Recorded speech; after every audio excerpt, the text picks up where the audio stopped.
Ever heard a sound when you are completely alone? Hold tight.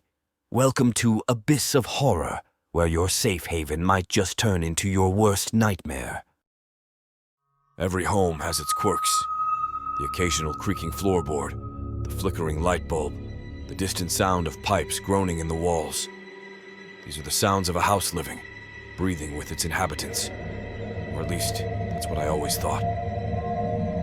That fateful night, the storm outside mirrored the churning unease I felt within.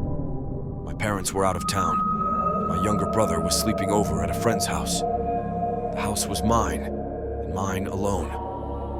The freedom I had yearned for felt less liberating in the dim light. While lying on the couch, I heard it. A faint, rhythmic tapping, like someone impatiently drumming their fingers. I muted the TV, listening intently.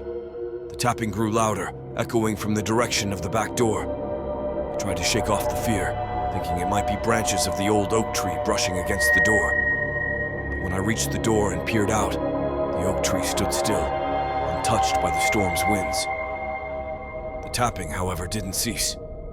I decided to call my neighbor, Mr. Reynolds, an elderly man with a fondness for mystery novels. Probably just the house settling, or perhaps a stray animal seeking shelter.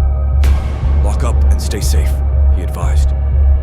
Reassured, I decided to retreat to my room, but the tapping now seemed to be following me, echoing from various parts of the house. From the basement door, then from the window next to the staircase, and then most chillingly from the other side of my bedroom. My heartbeat echoed in my ears as I barricaded the door with my desk. I dialed the police, whispering my address and urging them to hurry. As I waited, the doorknob began to turn, but the barricade held. The tapping grew frenzied, sounding now like a violent drumbeat. Suddenly, my cell phone chimed. A notification. A security camera alert. My parents had installed cameras around the house after a series of break-ins in our neighborhood. I had the app on my phone, though I rarely checked it. Now, with trepidation, I opened it. The live feed from the hallway camera outside my room showed nothing. The corridor was empty. The doorknob was still. But the tapping continued, and it was coming from inside the room. Frantically, I scanned my surroundings. My gaze settled on the old wall mirror, a family heirloom. To my horror, I saw a reflection not of my room, but of another space entirely.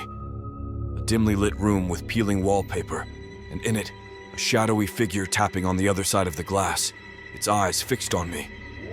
As the realization struck, my room's lights began to flicker, and the temperature dropped, each tap growing more forceful, threatening to shatter the mirror. I remembered my grandmother's tales of the mirror being a portal to another realm, stories I had laughed off as a child. The police sirens wailed in the distance, growing closer.